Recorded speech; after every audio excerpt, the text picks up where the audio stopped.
នាងខ្ញុំសូមគោរពនឹងជម្រាបសួរដល់ពុកម៉ែបងប្អូនទាំងអស់គ្នាដែលនិយមតាមដានពី AMS អរិយធម៌ខ្មែរជាទីមេត្រី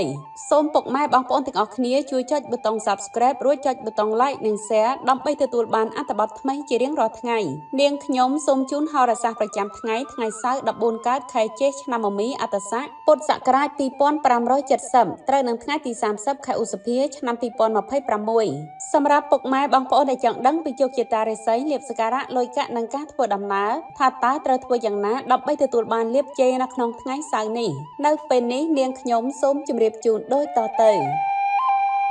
ឆ្នាំលាភសំណាងទាំង5មានដូចជាឆ្នាំខាលពងយៈស្រីឆ្នាំរោងពងទេវតាប្រុសឆ្នាំអសាញ់ពងមនុស្សប្រុសឆ្នាំវកពងយៈប្រុសឆ្នាំកុលពងមនុស្សស្រីរាសីអស់លោកអ្នកនៅក្នុងថ្ងៃនេះឡើងខ្ពស់ត្រដែនរាសីអស់លោកអ្នកនៅក្នុងថ្ងៃនេះឡើងខ្ពស់ត្រដែនការងាររបស់លោកអ្នកកំពុងរីកចម្រើនទៅមុខយ៉ាងរលូនដោយសារភាពម៉ឺងម៉ាត់និងសមត្ថភាពដោះស្រាយបញ្ហាយ៉ាងឆាប់រហ័សស្ថានភាពនេះបង្ហាញថាលោកអ្នកកំពុងស្ថិតនៅក្នុងដំណាក់កាលដែលល្អសម្រាប់ការកសាងអាជីពរឹងមាំនិងពង្រឹងតួនាទីរបស់ខ្លួនលើសពីនេះគម្រោងថ្មីៗនិងឱកាសសហការថ្មីអាចនឹងកើតមានឡើងដែលផ្ដល់ឱកាសឲ្យលោកអ្នកបង្ហាញសមត្ថភាពកសាងមូលដ្ឋានរឹងមាំសម្រាប់ការអភិវឌ្ឍបន្ថែមនាពេលអនាគតប្រាក់ចំណូលកំពុងបង្ហាញសញ្ញាកើនឡើងដោយសារការងារមានស្ថិរភាពនិងការខិតខំប្រឹងប្រែងយ៉ាងបន្តបន្ទាប់នេះជាពេលវេលាដ៏ល្អសម្រាប់ពិចារណាពង្រីកប្រភពចំណូលនិងរៀបចំផែនការវិនិយោគដែលមានសុវត្ថិភាពនិងមានទិសដៅរយៈពេលវែងការគ្រប់គ្រងហិរញ្ញវត្ថុឲ្យមានរបៀបនឹងជួយឲ្យលោកអ្នកមានស្ថិរភាពភាពជឿជាក់កាន់តែខ្លាំងនាថ្ងៃអនាគត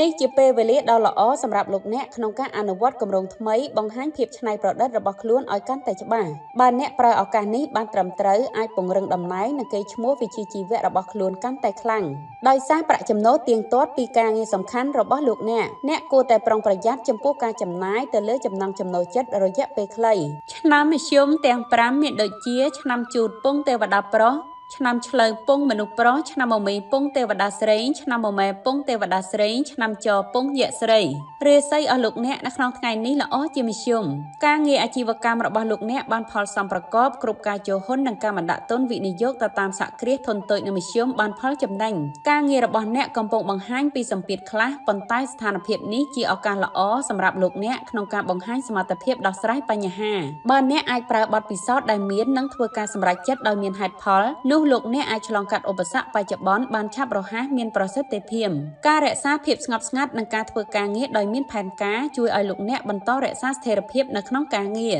ស្ថានភាពហិរញ្ញវត្ថុមិនមានការផ្លាស់ប្ដូរច្រើននោះទេនៅតែមានសុវត្ថិភាពនិងអាចគ្រប់គ្រងបានល្អជាងមុននេះជាពេលវេលាសមស្របសម្រាប់ការរក្សាវិន័យក្នុងការចំណាយនិងជៀសវាងការវិនិយោគដែលមានហានិភ័យការងាររបស់លោកអ្នកកំពុងបើកឱកាសជាច្រើនសម្រាប់ការរីកចម្រើនប្រសិនបើអ្នកប្រើភាពច្នៃប្រឌិតនិងជំនាញទំនាក់ទំនងដែលមានភាពបត់បែនមានប្រសិទ្ធភាពស្ថានភាពនេះកំពុងបង្ហាញថាអ្នកកំពុងស្ថិតនៅក្នុងដំណាក់កាលដែលពង្រឹងតួនាទីបង្កើតឥទ្ធិពលវិជ្ជាជីវៈបានកាន់តែច្បាស់ឆ្នាំធ្លាក់ចុះទាំងពីរមានដូចជាឆ្នាំថោះពងមនុស្សស្រីឆ្នាំរកាពងយៈប្រុសរាសីអស់លោកអ្នកនៅក្នុងថ្ងៃនេះស្រត់ចុះរាល់ការបណ្ដាក់ទុនជាមួយម្ចាស់អាជីវកម្មសេវាកម្មទិញលក់ផ្សេងមិនបានផលចំណេញនោះទេអាជីពកន្លែងធ្វើការរបស់លោកអ្នកមានបញ្ហាប្រឈមមួយចំនួនដែលទាមទារឲ្យលោកអ្នកមានភាពអត់ធ្មត់និងការគិតឲ្យបានហ្មត់ចត់មុនពេលធ្វើសកម្មភាពអ្នកអាចមានភាពយល់ច្រឡំឬសម្ពាធពីការងារដែលធ្វើឲ្យស្ថានភាពមើលទៅតឹងតែងបន្តិចបើអ្នកអាចរក្សាភាពស្ងប់ស្ងាត់និងដោះស្រាយបញ្ហាជាជំហា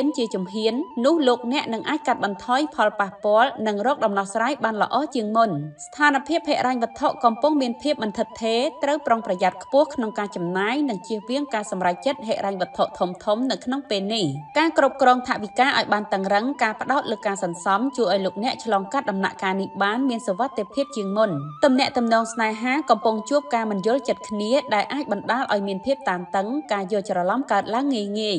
សូមរក្សាភាពស្ងប់ស្ងាត់និងការនិយាយដោយមានសុជីវធម៌